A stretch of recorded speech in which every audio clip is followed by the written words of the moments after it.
Sipas legjendës së dhimbshme, ndërtimi i Kalasë ishte i mallkuar prej perëndive, të cilat shembnin çdo natë ndërtimin e çdo dite.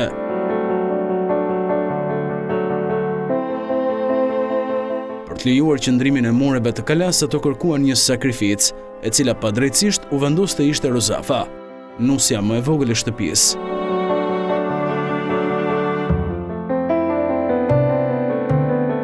Përpara se të vetë sakrifikohej të murosej e gjallë, Rozafa tregoi heroizmin dhe altruizmin e saj, duke kërkuar që gjysma e trupit të saj të mbetej jashtë murit, në mënyrë që të ushqente e të përkujdesej për foshin e saj. Një skulpturë e bukur e figurës së Rozafës e gdhendur brenda murit të saj gjendet në hyrje të Kalasë, ndërsa Kalaja përmendet gjatë sundimit të mbretit i Legjend. Emrin Rozafa e hasim së pari gjatë mesjetës.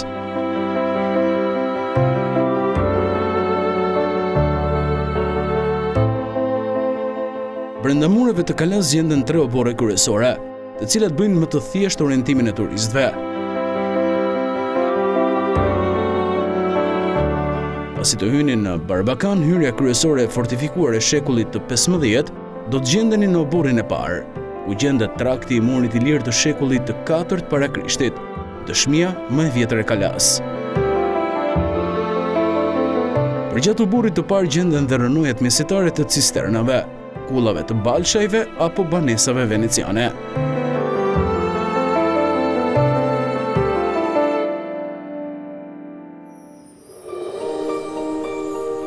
Në oborin e dytë pranë mureve rrethuese në veri perëndim të Kalasë, gjenden rënojat e një objekti i cili meriton vëmendje të veçantë. I ndërtuar në stilin romantik, fillimisht ky monument ishte kisha e Shën Stefanit, që i përket shekujve të 13 deri në shekullin e 15. Por gjatë periudhës së perandorisë osmane, objekti u transformua në xhaminë e Sultan Mehmet Fatiut, shekulli 16 deri në shekullin e 19.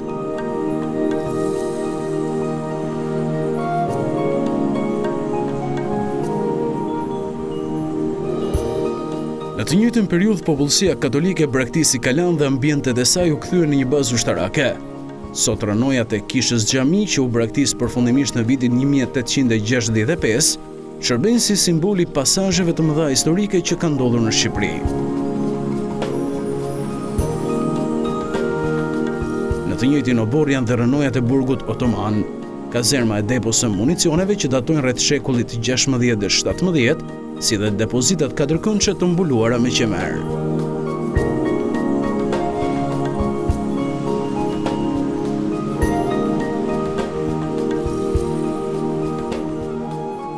Kalaja përfundon në oborin e tretë, ku spikat një kodin trekatëshe e kohës veneciane, e njohur si kapiteneria, e cila shërbente si rezidencë e sundimtarit venedikas.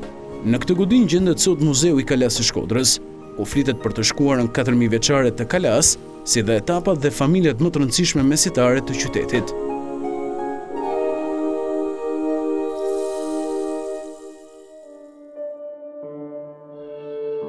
Aty shfaqen disa objekte të zbuluara përreth dhe objekte të tjera të kulturës së Komanit dhe Drishtit. Informacionet jepen në shqip, anglisht si dhe në alfabetin Braille, për ata që nuk shikojnë.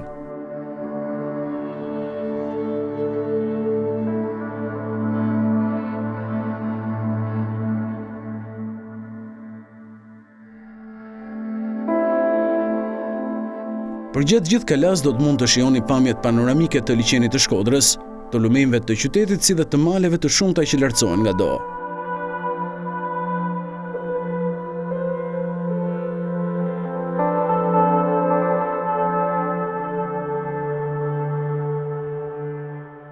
Në perëndim të Kalasë në oborin e tretë shikohet lehtësisht pika e takimit të lumejve Drin, Kir dhe Buna, që teksa gërshetohen së bashku, dhurojnë pamje manitse me të cilat mund të harxhoni të gjithë baterinë e aparatit fotografik.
vogla.al